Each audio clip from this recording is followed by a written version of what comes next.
to those of you out there who think you might want to be a matchmaker one day, just realize that like crazy shit like this is going to start happening to you.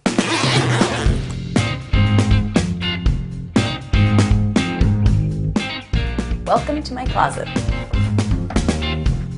I'm a professional matchmaker at the Modern Love Club, a company that I started a decade ago.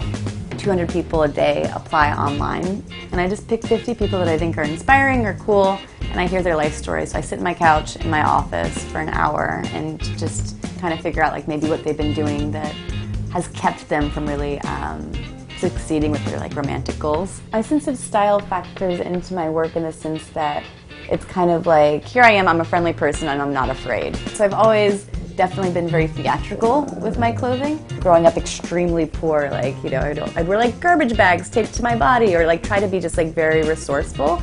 I always thought that if it was so loud and so off and so garish that no one could even make fun of me because I was already making fun of myself.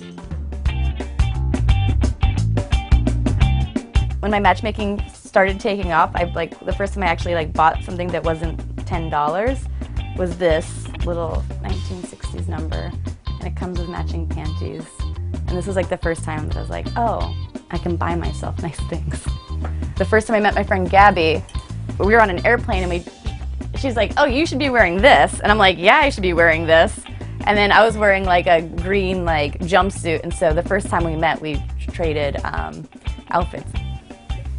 Really dancing it. Oh, this is my little brother's outfit from space camp. My grandparents owned the junkyard right outside of Kennedy Space Center, and so I had a space junkyard growing up. I was really obsessed with basketball, and my little brother got to go to space camp, and I realize now that instead of going to basketball camp, I should have gone to space camp.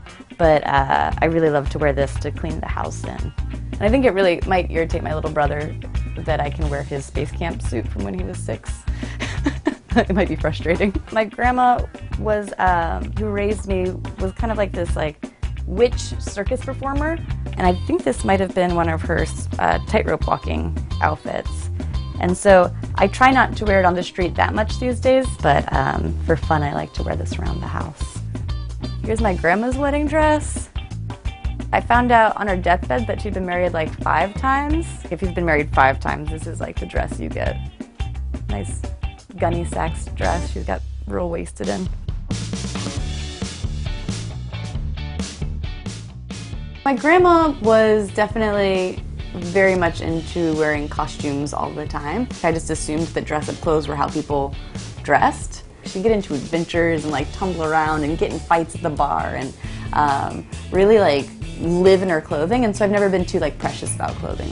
The more tattered it becomes, or the more derelict or wabi-sabi, the more I feel the object has had a moment to really find its full thing. So this dress, I'm kind of doing my Mrs. Frizzle magical school bus look.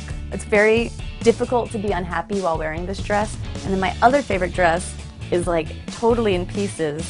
When I moved to New York when I was 19, it was down to here, and I would just wear it all summer, every summer, and I'd just roll around the streets and just get into all sorts of trouble. And so I just keep having to stitch the sleeve back on. And at this point it's really short. By next summer it'll probably be a shirt instead of a dress. I don't know, I just seem like a really nice young lady in it, I think. This one not so much. This lady's been lived in. This lady's seen some stuff.